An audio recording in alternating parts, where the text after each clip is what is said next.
And today we're talking with Josh Felch. He is a refuge manager with the U.S. Fish and Wildlife Service Hopper Mountain National Wildlife Refuge Complex.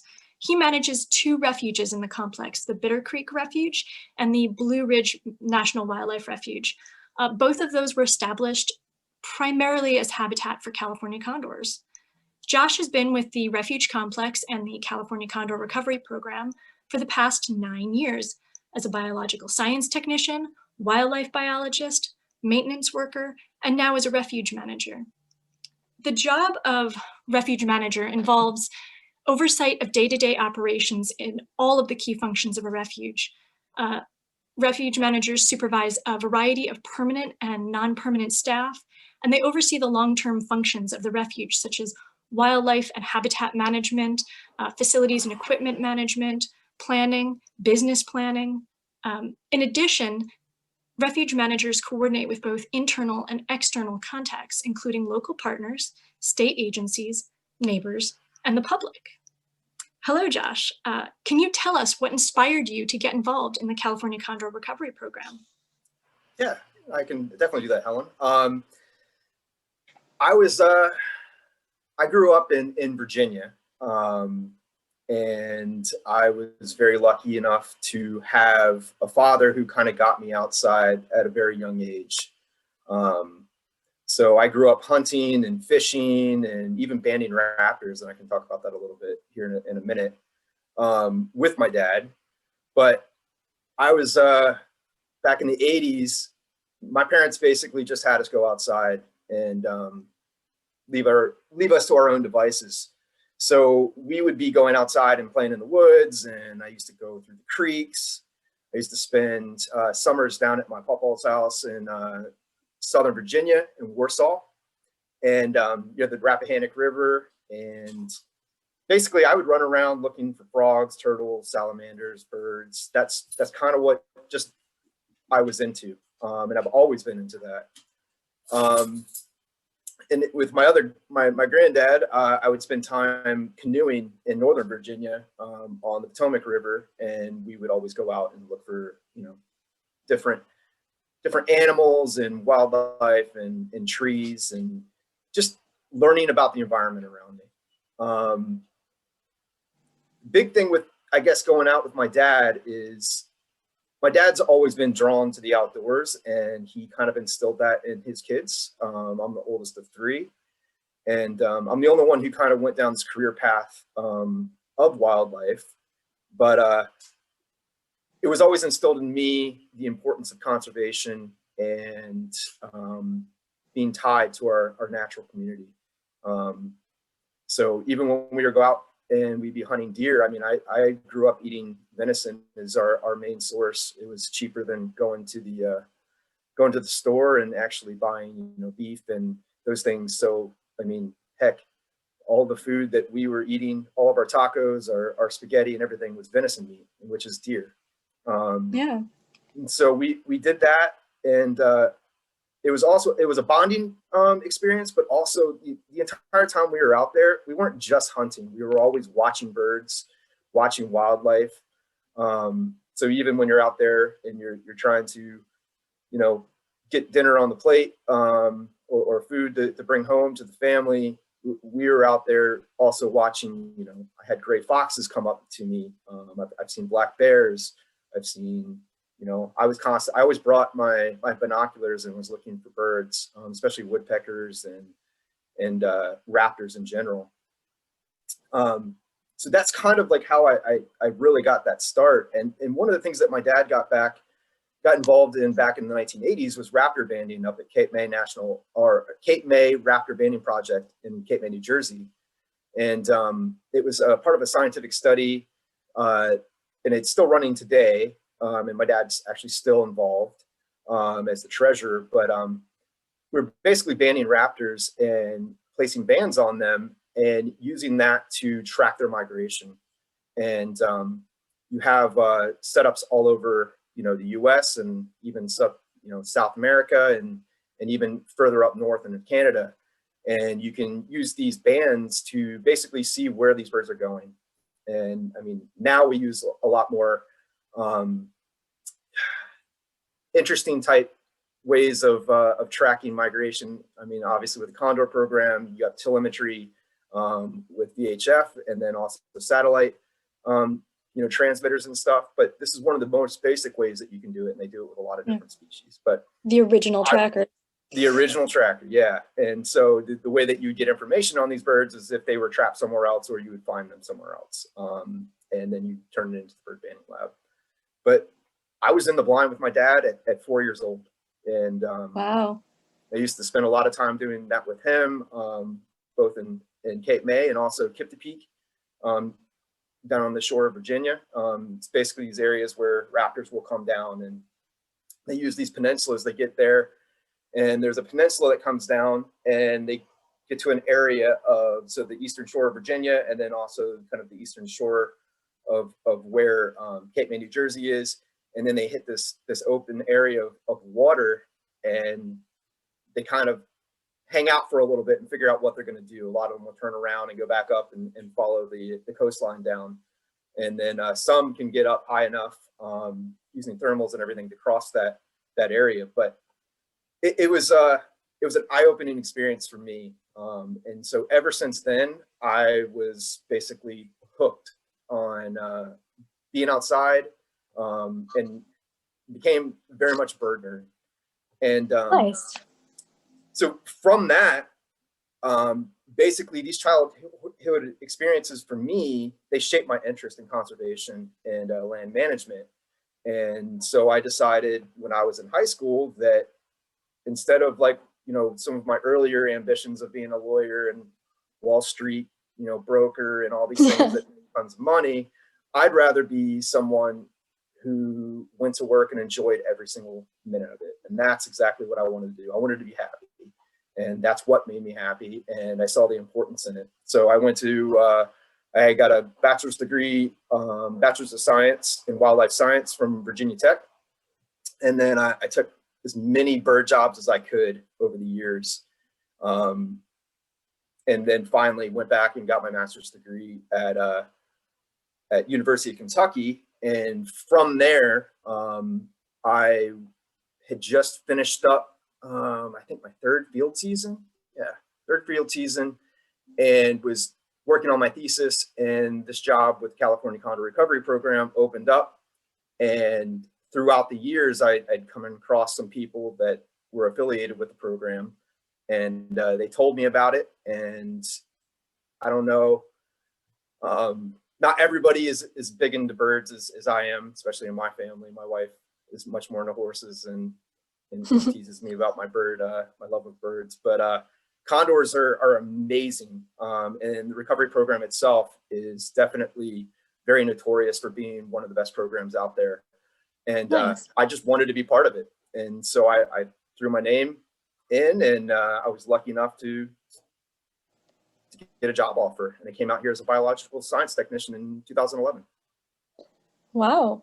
So you say you've always wanted to have a job that made you happy. Can you tell us a favorite memory of your experience working on the California Condor Recovery Program? Yeah, I actually have. I don't know if I have just one favorite one. I have so many memories. I mean, the first time coming out here, the first time I'd ever seen California condors was in 2003 when I was working on another bird project on the Mogollon Rim of Arizona. I went up and took a trip up to the Grand Canyon and saw my first ever California condor. And it was amazing just seeing the wingspan and seeing this bird that had basically come back from the brink of extinction. That was pretty eye-opening to me. But the first time that I was actually at Bitter Creek as a biological science technician, probably within my first week on the job, I had over 25 condors flying overhead into the roost on the head wall. And I mean, some of them were only 15 to 10 feet above my head. It was just amazing. Yeah. And I knew I was in the right place when that happened.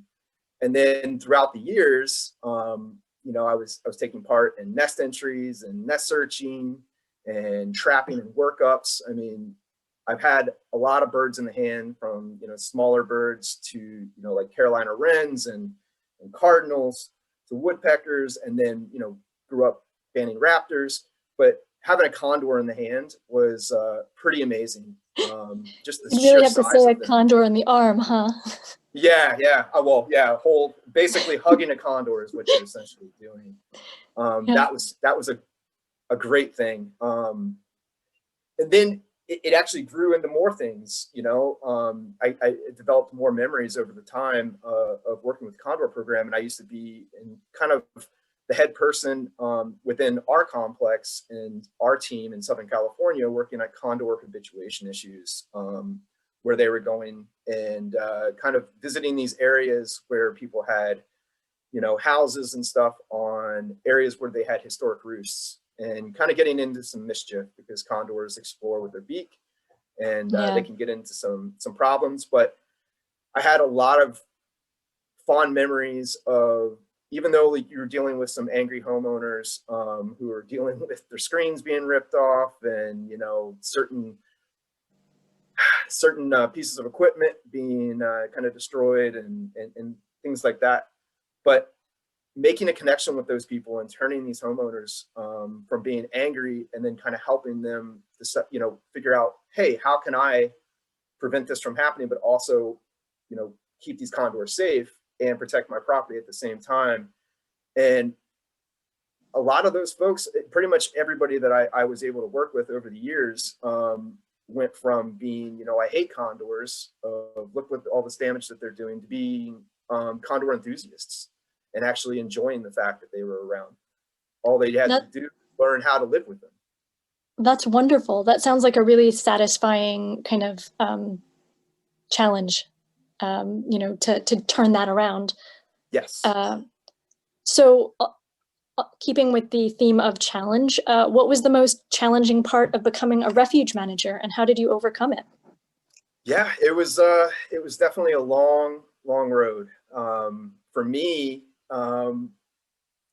my biggest thing was to put in my dues and to learn as much as I could over the years. So a lot of folks think that you go and you decide what you want to be and you just become it right away. And that's not the way that it happened for me, and it's not the way that it happens for most people in this career field. Is you've got to put in your time and learn as much as you can. So I mean, I started doing work while I was still in college, and doing bird work on Mogollon Rim in Arizona as part of a neotropical avian life history study.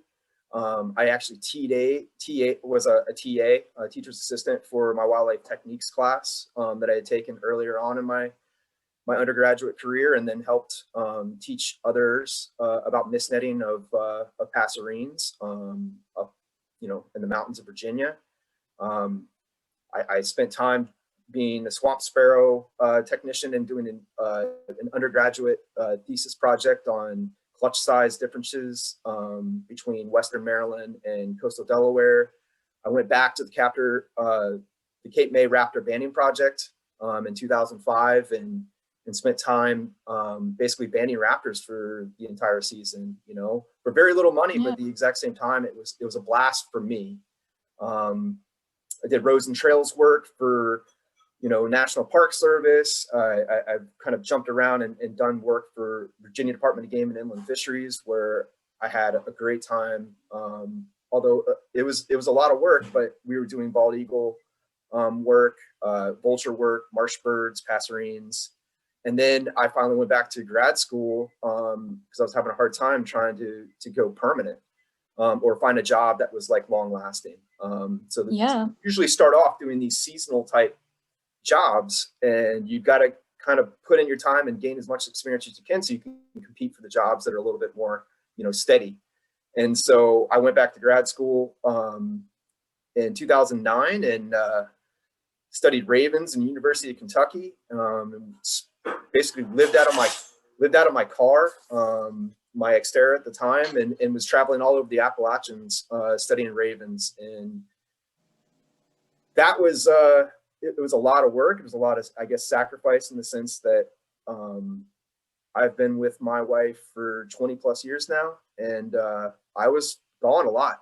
And I was very lucky to meet someone that was allowing me to go out and do these different things. But I spent a lot of time away from home. But eventually I worked my way up. I got the job out here.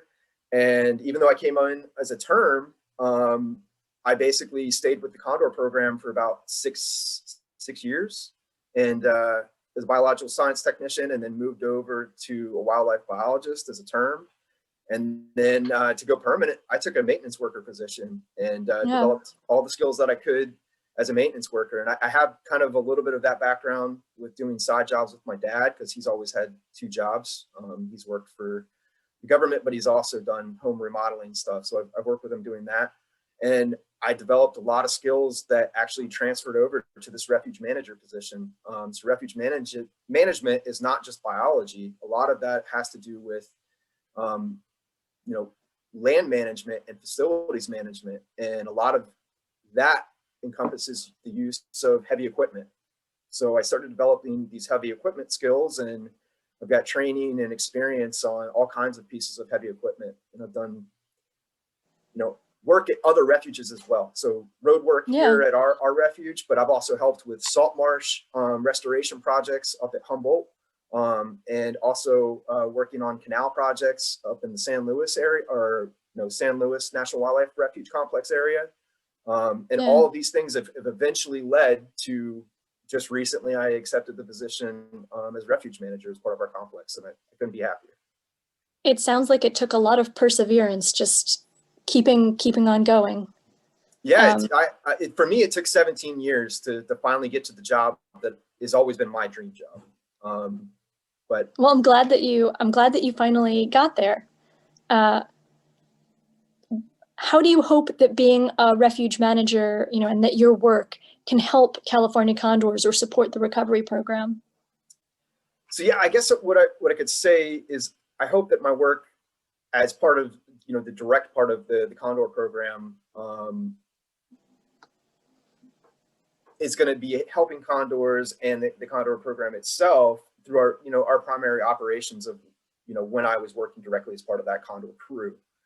And I mean, through our primary operations, such as, monitoring habitat, lead monitoring, and basically health checks of the condors, our nest management, the behavioral modification stuff that we were doing with the habituation of condors, and, human wildlife conflict, which is always an issue, not just condors, but wildlife in general, and outreach, and, our captive release program, all to mitigate the threats of what is condors are facing, such as such as lead ammunition being an issue for condors, other contaminants, disease, predation, human development, and microtrash. But the goal was to, as you're doing these things, you're working towards your goals, which is basically, providing habitat requirements, reducing the mortality and increasing the productivity of these condors to build them back up to a self-sustainable condor population. I think that was a big part of it. But now, as my job as a refuge manager, I'm not necessarily on the direct part of that. So what I do as a refuge manager is my job is to support the recovery program.